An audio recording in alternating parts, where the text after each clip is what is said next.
आज pastor Joseph Prince के साथ। चलिए सीधे परमेश्वर के वचन पर चलते हैं, उन्हीं पंक्तियों के साथ जो हम साझा कर रहे हैं। आपके साथ ये भी साझा करना चाहते हैं कि हम हमेशा शिष्य हैं। असल में यीशु ने ग्रेट कमीशन में कहा कि संसार भर में जाओ। आपकी बहुत सी बाइबलों में लिखा है सब जातियों के लोगों को चेला बनाओ, पर असल में वहां शब्द है शिष्य बनाओ। सब जातियों के लोगों को शिष्य बनाओ, चेला बनाओ। शब्द ये जो चेला है, ये शब्द चेला बनाओ लिया गया है ग्रीक शब्द मातातेस। मातातेस, जी हाँ, वो शब्द है मातातेस। ओके, मातातेस। और अब इब्री में ये है टालमीड, कहे टालमीड।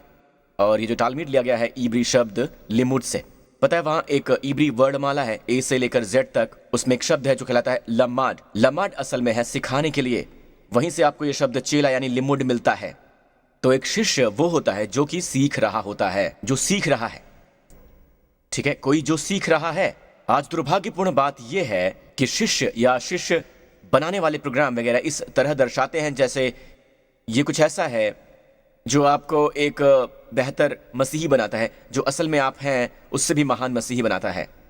असल में ये हमेशा सीखने वाले बनो, हमेशा परमेश्वर के अनुग्रह का एक विद्यार्थी बनो से बढ़कर कुछ भी नहीं है।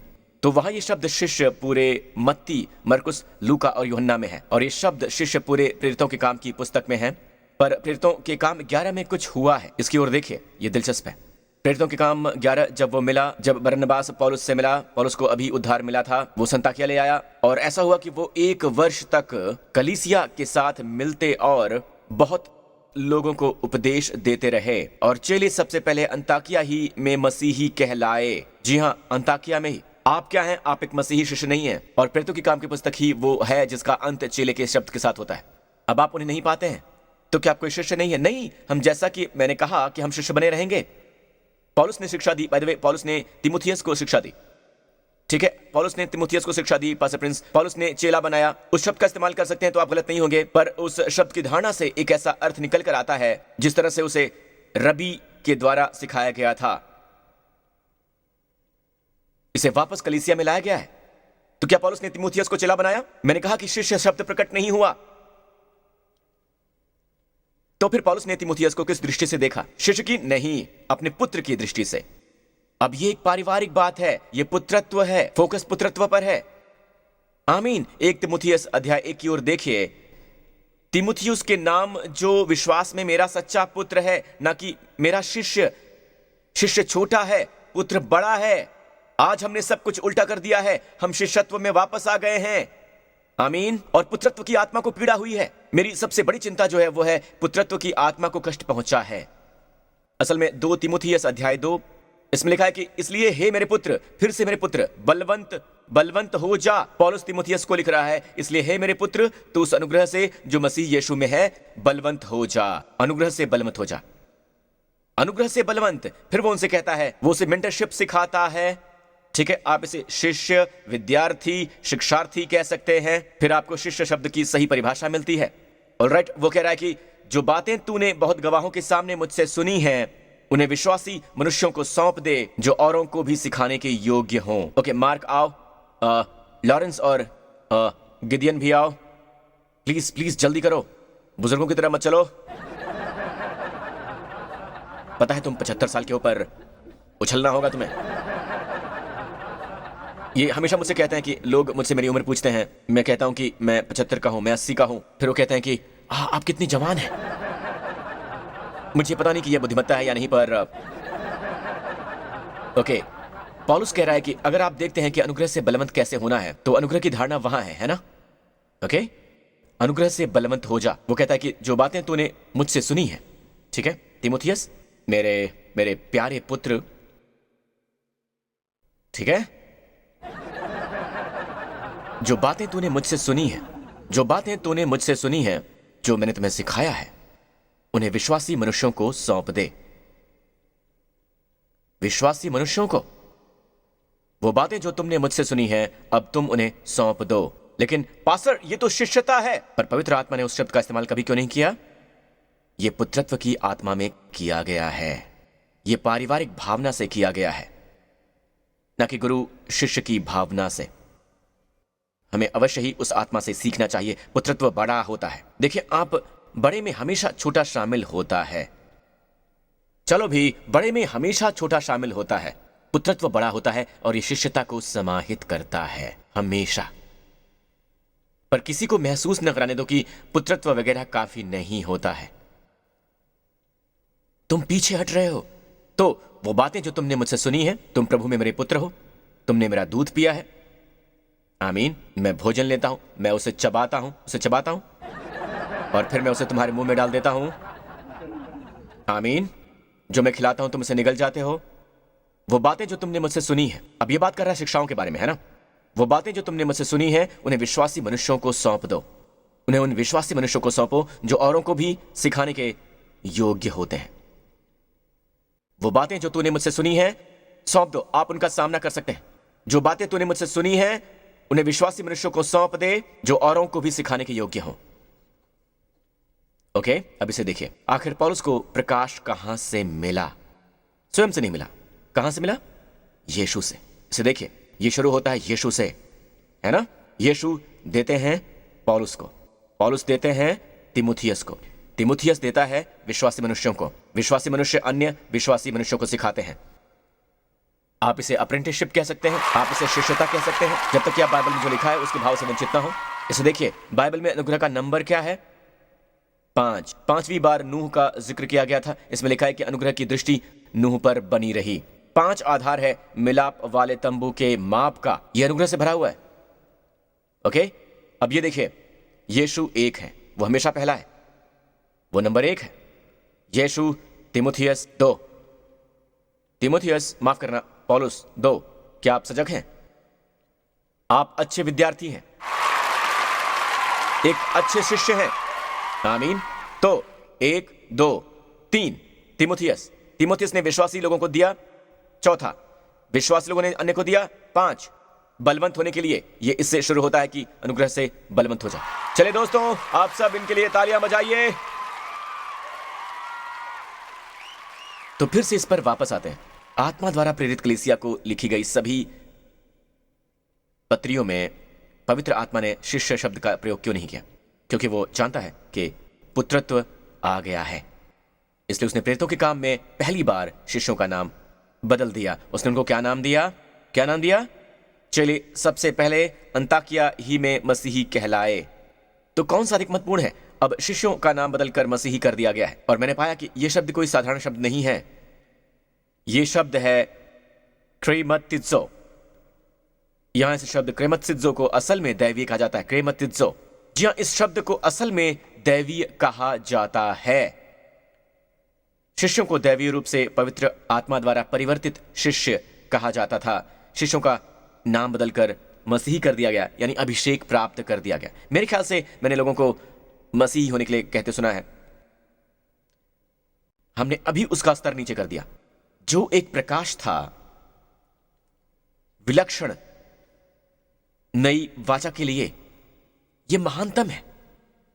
यह इस तरह का है। याद है ना, पिछली बार जब मैंने आपको सिखाया था कि इजरायली वो व्यवस्था के अधीन थे। चलिए जल्दी से देखते हैं गलातियों 3। विश्वास के आने से पहले, विश्वास से धर्मी ठहरा जाने से पहले, यीशु के आने से पहले, अनुग्रह से भी पहले, अनुग्रह से पहले, यह विश्वास की धारणा है। विश्वास से धर्मी ठहरा जाने से पहले हमारी व्यवस्था की अधीनता में हमारी रखवाली होती थी। कैद में 10 आज्ञाओं के अधीन उस विश्वास के आने तक जो प्रकट होने वाला था। तो तब व्यवस्था मसीह के आने तक हमारी रखवाली करने वाली रही। अब इसे देखिए कि हम विश्वास से धर्मी ठहरे, परंतु जब विश्वास आ चुका है तो हम शिक्षक के अधीन न रहें। और ये शिक्षक कौन है? व्यवस्था, 10 आज्ञाएं, है ना? इसमें स्पष्टता से लिखा हुआ है। क्या एक मसीही को 10 आज्ञाएं बताने की आवश्यकता है कि झूठ मत बोलना, व्यभिचार मत करना? सचमुच नहीं। आपको यह जानना होगा कि आपके हृदय में लिखा हुआ है। आप जानते हैं इसे पुत्रत्व महान है, पर जब विश्वास आ चुका है तो हम शिक्षक के अधीन ना रहे। जो मैंने कहा आप समझ गए हैं? तो अगर आप आगे पढ़ते हैं, उसमें लिखा है, परंतु जब विश्वास आ चुका है तो हम अब शिक्षक के अधीन ना रहे, क्योंकि तुम परमेश्वर की संतान हो विश्वास के द्वारा। परमेश्वर के पुत्र का वहां पर शब्द है हियोस। जी हां, हुइयोस। अब ध्यान दीजिए, पुत्र के लिए यहां अलग अलग शब्द हैं, विकास के अलग अलग समय के लिए। बाल्यकाल है नेपियोस। कहिए नेपियोस। नैपी के बारे में सोचिए। Nappy, diapers, nappy, right? नेपियोस है, ठीक है, नेपियोस है बाल्यकाल, हुइयोस है पूर्ण रूप से विकसित पुत्र, जो अपने पिता की कार चला सकता है, जो अपना व्यवसाय चला सकता है। आमीन। पास्टर मार्क या Mark and sons private limited, ठीक है, सिवाय इसके कि वहां लिमिटेड शब्द है, परंतु परमेश्वर के लिए गॉड एंड सन्स अनलिमिटेड है। तो आपका पुत्र पूर्ण रूप से विकसित पुत्र। आमीन। अब जल्दी से अध्याय 4 पर चलेंगे। इसमें लिखा है कि मेरा मतलब कि वारिस, जब तक कि बालक यानी नेपियोस है, शिशु है, वारिस नेपियोस है, वो वारिस। चलिए कहते हैं कि वो एक अरबपति है जिसके पास एक बेटा है, बेटा वारिस है, ठीक है, पर जब तक वो बच्चा है उसमें और दास में कोई भेद नहीं है। यद्यपि वो सभी वस्तुओं का स्वामी है। क्या मैंने सही कहा? वो फिले मिनियन का आनंद नहीं ले सकता है, वो बच्चा है। वो पिता के प्राइवेट जेट प्लेन का आनंद नहीं ले सकता है ना? वो जहाज पर सवार हो सकता है पर उसका आनंद नहीं ले सकता है। उसके लिए उसे परिपक्व होना होगा, उसको एंजॉय करने के लिए। अपने पिता की कार नहीं चला सकता है वो। आमीन। क्यों? वो परिपक्व नहीं है। तो रखवाला कह रहा है कि जब तक तुम बच्चे हो, एक शिशु हो, तुम में और दास में कोई भेद नहीं है। यद्यपि तुम सब वस्तुओं के स्वामी हो, तकनीकी तौर पर कहा जाए तो मालिक, परंतु पिता के ठहराए हुए समय तक रक्षकों और भंडारियों के वश में रहते हो। अब ये हवाला दे रहा है उस समय का जब इजरायली व्यवस्था के अधीन थे, इजराइल व्यवस्था के अधीन था, रखवालों के अधीन थे, वो शिशु यानी नेपियोस, है ना? तो इसी तरह से हम भी जब हम बच्चे थे तो हम भी विश्वास के इस एबीसीज के गुलाम थे, जो है व्यवस्था। चलिए नीचे आइए। परंतु जब समय पूरा हुआ तो परमेश्वर ने अपने पुत्र को भेजा जो स्त्री से जन्मा और व्यवस्था के अधीन उत्पन्न हुआ, ताकि हमें क्या मिल सके? पुत्रत्व। जब समय पूरा हुआ तो परमेश्वर ने अपने पुत्र को भेजा जो स्त्री से जन्मा और व्यवस्था के अधीन उत्पन्न हुआ। अब ध्यान दीजिए, सच कहें तो मत्ती, मरकुस, लूका और यूहन्ना, क्या यीशु अभी भी व्यवस्था के अधीन है? उनके सभी शिष्य व्यवस्था के अधीन थे। असल में आपको बता दूं कि कोई भी शिष्य ना उद्धार पाया था, ना नए सिरे से जन्मा था। उन्हें कैसे उद्धार मिल सकता था? किसी को भी उद्धार नहीं मिला था। वो सभी अनुयायी थे, जी हाँ, वो शिष्य थे, जी हाँ, पर उन्हें उद्धार नहीं मिला था। क्यों? मुझे इसकी जानकारी कैसे होगी? क्योंकि यीशु अब तक मरे नहीं है, वो फिर से जी नहीं उठे हैं। तो वो यीशु के अनुयायी थे। क्या वो मसीही थे? नहीं, वो शिष्य थे। उसे सुधार लीजिए। वो अभी तक मरे नहीं हैं, वो जी नहीं उठे हैं, तो कैसे उन्हें कैसे उद्धार मिल सकता है? अब जब वो मर गए और ऊपरी डाली में मरे हुए में से जी उठे तो वो प्रकट हुए, जी हां, कहा तुम्हें शांति मिले, और फिर उसने उन पर फूंका, तब जाके उन्हें उद्धार मिला। जब पवित्र आत्मा को ग्रहण किया तब उन्हें उद्धार मिला। पर उन्होंने पवित्र आत्मा में बपतिस्मा लिया था कब?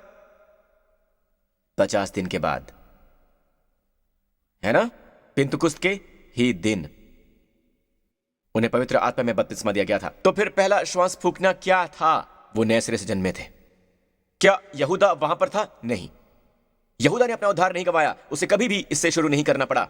वो कभी शिष्यों के साथ उस ऊपरी अटारी तक नहीं गया जहां यीशु ने उन पर सांस फूंकी और वो नए सिरे से जन्मे। वो पहले समूह थे।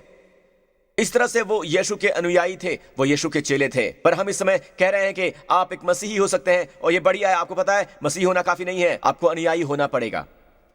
उस कथन का इस्तेमाल नहीं कर सकते हैं जो निकटता ढूंढ सकते हैं। वो ये है कि पतरस कह रहा है कि उनके चिन्ह पर चलो। पौलुस कह रहा है कि आप यीशु के साथ एक हैं, उन्हें स्वयं में प्रकट होने दीजिए। पीछे चलने का मतलब होता है जब वो बाहर होते हैं तो मैं उनके पीछे चलता हूं, ठीक है? नहीं, वो अंदर हैं, मैं उन्हें सुनता हूं। नई वाचा यह है कि आप यीशु के साथ में एक हैं। यीशु ने जो ऊंचा स्थान आपको दिया है उससे मत गिरो। क्या आप सुन रहे हैं दोस्तों? तो लेपालक शब्द का इस्तेमाल हुआ है। आप सभी क्या हैं? पुत्र, उड़ाऊ पुत्र। आपको याद है ना? दो पुत्र थे। कहिए दो पुत्र। और उनमें से एक चला गया, उनमें से एक दिल से गया और दूसरा नजरों के सामने से चला गया, उससे दूर चला गया, है ना? छोटा बेटा गया, पिता से संपत्ति लिया और उसे बर्बाद कर दिया। उसने कहा कि मुझे मेरी विरासत दो, मैं तुम्हारे मरने का इंतजार नहीं कर सकता। तो पिता ने उसे दे दिया, तो वो दूर देश को चला गया और संपत्ति को वेश्याओं और सभी प्रकार के कुकर्मों पर उड़ा दिया, वगैरह वगैरह। और जब सारे पैसे खर्च हो गए तो उसके सारे दोस्त भी भाग गए, और फिर अपना पेट पालने के लिए वो एक ही काम कर सकता था कि वो बाड़े में सुअरों को खिलाए। और वो जगह वास्तव में सबसे बुरी जगह है एक यहूदी के लिए, क्योंकि यहूदी सुअर का मांस नहीं खाते हैं। जी हाँ, यहूदी सुअर नहीं खाते हैं, बिल्कुल नहीं। वो आवारागर्दी करेंगे पर सुअर नहीं खाएंगे। हो सकता है कि आपको पसंद हो, पर वो नहीं खाते हैं। तो उसके लिए यहां तक कि खाना चाहना भी, जो कि सुअर खाते हैं, जी हाँ, जो सुअर खाते हैं वही वो खाना चाहता है। वो वही खाना चाहता है जो सूअर खाती हैं, जो कि हैं फलियां। फिर वो कहता है कि मेरे पिता के घर में जरूरत से अधिक रोटी मिलती है। वो कहता है कि मैं काम करता हूं, मैं वापस अपने पिता के पास जाऊंगा, उनके घर में नौकरों को, और वहां शब्द है मजदूरों को, ठीक है, मेरे पिता के घर में नौकरों को, उन्हें बहुत ही ज्यादा रोटियां मिलती। मैं अपने पिता के पास जाऊंगा और कहूंगा कि कर्मचारी बना लो मुझे। असल में शब्द है मजदूर ग्रीक में। मैं अपने पिता के पास जाऊंगा। उसने भाषण का रिहर्सल किया। मैं योग्य नहीं कि मैं तेरा हुइयोस कहलाऊं, मुझे अपना एक मजदूर बना ले, ठीक है। उसके मुंह से ये शब्द निकले भी नहीं थे, अभी वो दूर ही था, पिता ने उसे देख लिया था। पिता दौड़ा, और वो कौन है? वो जो कहानी कह रहा है, यीशु। और पिता ने उसे गले लगा लिया, पिता ने उसे चूमा, इससे पहले कि वो रिहर्सल किए हुए अपने वक्तव्य कह सके कि मैं इस लायक नहीं कि तेरा पुत्र कहला सकूं, मुझे अपना मजदूर बना ले। वो अपने वक्तव्य का आखिरी हिस्सा भी नहीं बोल पाया था। पिता ने कहा कि इसे अच्छा वस्त्र पहनाओ, इसे अंगूठी पहनाओ। उन दिनों अंगूठी आपके लिए क्रेडिट कार्ड की तरह थी, ठीक है, आपके चेक बुक की तरह। आप बस मिट्टी के टैबलेट को पंच करते हैं। ये एक सेल है, ये असल में उन सभी बातों से भी बड़ी है। ये डायरेक्ट सेल है। आमीन। ये आपके परिवार का प्रतीक है। उसके हाथ में अंगूठी और उसके पांव में जूतियां पहनाओ। व्यवस्था के अधीन परमेश्वर ने मूसा से कहा, अपने जूते उतारो, जहां तुम खड़े हो वो पवित्र स्थान है। अनुग्रह के अधीन पिता कहते हैं, उसके पांव में जूतियां पहनाओ, मेरी उपस्थिति में खड़े होने का अधिकार है उसे। आमीन। तो अब जब पिता ने यह कहा, ध्यान से सुनिएगा, मेरा पुत्र, अब तक वो पहले से ही नेपियोस पर वापस आ गया है, ये बंदा वो नेपियोस पर वापस आ गया है, परंतु पिता कहता है कि मेरा ये हुइयोस यानी पुत्र खो गया था और अब वो मिल गया है। इस बीच जब वो आनंद मना रहे थे, पिता कहता है, पला हुआ बछड़ा लाओ, ठीक है, उसे मारो ताकि हम खाएं और आनंद मनाएं। तो वहां यीशु की एक तस्वीर है, क्षमा की कीमत। आमीन। पवित्र परमेश्वर के लिए पापी मनुष्यों को अंदर लेने के लिए, आमीन, यीशु ने कीमत चुकाई ताकि परमेश्वर अपने प्रेम के हृदय को सबके लिए खोल सकें, हर एक इंसान के लिए, क्योंकि वो जो धार्मिक और पवित्र बाधा है वो सब क्रूस पर यीशु के द्वारा पूरी कर ली गई है। हमेशा के लिए उन्होंने कीमत चुका दी है। तो उसे मार दिया गया और नाच गाना होने लगा। परमेश्वर के घर में संगीत और नृत्य होना चाहिए, ठीक है ना। मुझे पता है आप में से 50% वहां है, पर पिता के घर में संगीत और नृत्य होना चाहिए, ठीक है। फिर वो जेठ पुत्र खेत से आया और वो कहता है, उसने गाने बजाने और नाचने का शब्द सुना था। वो वापस आया और वो कहता है कि ये नाचना गाना आखिर किस लिए हो रहा है। और नौकरों में से एक ने कहा, आप एक बड़े भाई को देखते हैं, एक स्वधर्मी व्यक्ति को जो जश्न मनाना नहीं जानता है। वो नाचने गाने का शब्द सुनता है ना, वो इसे स्वीकार नहीं कर सकता है, बिल्कुल भी नहीं। तो कहता है कि क्या हो रहा है ये? ओ, तेरा भाई आया है और पिता ने पला हुआ बछड़ा कटवाया है क्योंकि वो भला चंगा है। वो गुस्सा हो गया, वो क्रोध से भर गया, जश्न में जाने से मना कर दिया, उसने इससे इनकार कर दिया। वो बाहर था, उसका पिता बाहर आया, कहता कि आओ आओ जश्न मनाओ। वो कहता नहीं। उसने कहा कि ये क्या है? फिर उसने ये शब्द कहे, देख देख, मैंने इतने वर्ष में कभी भी तेरी आज्ञा नहीं टाली है। उसकी नजर उस पर थी जो उसने किया है, ठीक है। आप मुझसे पूछते हैं कि लेपालक की आत्मा है या नहीं है। मैंने तेरी आज्ञा का पालन किया। उसने ये भी नहीं कहा कि पिता मैंने आज्ञा मानी, नहीं, उसने कहा देख, अब जब तक कि पिता चीनी ना हो, ठीक है। आप नहीं कहते कि देख मैंने तेरी आज्ञा नहीं मानी। फिर पता उसने कैसे संबोधित किया? उसने कैसे अपने भाई को संबोधित किया? भाई के रूप में नहीं, पर तेरा जब ये पुत्र आया जिसने तेरी संपत्ति वैश्याओं में उड़ा दी है। जी हाँ, वैश्याओं में उड़ा दी है। उसने यही कहा, उसने यही शब्द कहा। शब्द वैश्या कभी भी सामने नहीं आया है। वो एक अधर्मी जीवन शैली जिया, मैंने उल्लेख किया है वैश्या, पर मैं बस भाई का हवाला दे रहा हूं जो भाई ने कहा, पर किसी वजह से उसका ध्यान उसी पर था। जैसे कि अजीब बात है, जैसे तेरा ये पुत्र आया उसने संपत्ति उड़ा दी है। उसने भाई नहीं कहा कभी भी। उसने तेरी संपत्ति वैश्याओं पर उड़ा दी है। तूने पला हुआ बछड़ा कटवा दिया उसके लिए। फिर पिता ने कहा, पुत्र तू सर्वदा मेरे साथ है और जो कुछ मेरा है वो सब तेरा है। हमने जश्न मनाया क्योंकि तेरा भाई जो मर गया था अब वो जिंदा हो गया है। पहले वो खो गया था, अब वो मिल गया है। दोस्तों, जब पिता ने उसे पुत्र कहा तो पिता ने हुइयोस के अलावा भी एक अलग शब्द का इस्तेमाल किया। पिता ने कहा टेक्नॉन। पता है टेक्नॉन क्या होता है? बच्चा। पर क्या वो एक पुत्र था? अब बाइबल में लिखा है कि जो जेठा पुत्र था वो खेत में था और उसने गाने बजाने और नाचने का शब्द सुना। पवित्र आत्मा द्वारा इस्तेमाल किया गया शब्द है पुराना हुइयोस। वो हुइयोस था, पर उसने इसका अर्थ गुलामी की आत्मा समझा। मैंने तेरी आज्ञा कभी नहीं टाली, मैंने कभी भी किसी बात का उल्लंघन नहीं किया। तुमने मुझे कभी नहीं दिया। उसने कहा, पिता तुमने मुझे कभी नहीं दिया, एक बच्चा भी ना दिया, एक बकरी का बच्चा भी ना दिया। अपने मित्रों के साथ आनंद करता। क्या आप देख सकते हैं? वो एक पुत्र था, पर उसने लेपालक की आत्मा खो दी। वो दासत्व की आत्मा में चला गया। इसमें कोई आश्चर्य नहीं कि वो स्वधर्मी था। वो निंदा कर रहा था। क्या आप ऐसे मसीहियों को जानते हैं जो स्वधर्मी होते हैं, कड़वे हैं, क्रोधी हैं, बुरा मानने वाले हैं? समस्या इन चीजों को हटाने की कोशिश की जाने की नहीं है। जड़ खोजिए जो है लीगलिस्टिक हो जाना, और अपने परफॉर्मेंस की ओर देखते हैं, ना कि अपने पिता और उनके प्रेम की ओर। आप परफॉर्मेंस की ओर देखते हैं, ओके मैं ये सब करता हूं, तुम्हें मुझे अवश्य देना चाहिए ये चीज। उड़ाऊ पुत्र घर आया और उसे अनुग्रह मिला। जब पिता कहता है कि मेरा पुत्र खो गया था और अब वो मुझे मिल गया है, अच्छे से अच्छा वस्त्र निकालकर उसे पहनाओ, उसके हाथ में अंगूठी और पांव में जूतियां पहनाओ। आपको पता है वो पुत्र जो वापस आया, आपको पता है उसने क्या कहा जब उसने देखा कि उसे सब पहना दिया गया है? कुछ भी नहीं। मतलब ये कि उसे जो कुछ भी दिया गया था उसने स्वीकार किया। कुछ लोग स्वीकार नहीं कर पाते हैं अच्छे से अच्छा वस्त्र भी धार्मिकता का। मैं बस ये कह रहा हूं कि लेपालक की आत्मा में वापस आइए, आ जाइए। आमीन। प्रभु की स्तुति हो। हर सिर झुक जाए इस पूरे स्थान पर, सभी आंखें बंद हो जाएं जो भी यहां पर हैं इस समय, यहां MBS GRC में, और साथ ही जो घर पर हैं। यह समय है नए सिरे से जन्म लेने का। मैं धर्म को अपनाने की मांग नहीं कर रहा हूं। मैं आपसे यीशु का अनुसरण और उनकी सभी शिक्षाओं को पालन करने की पूरी कोशिश करने की मांग भी नहीं कर रहा हूं। जी नहीं, मैं आपसे नए सिरे से जन्म लेने के लिए कह रहा हूं, यीशु को अपने प्रभु और उद्धारकर्ता के रूप में देखने के लिए, क्योंकि उद्धार का कोई और रास्ता है ही नहीं।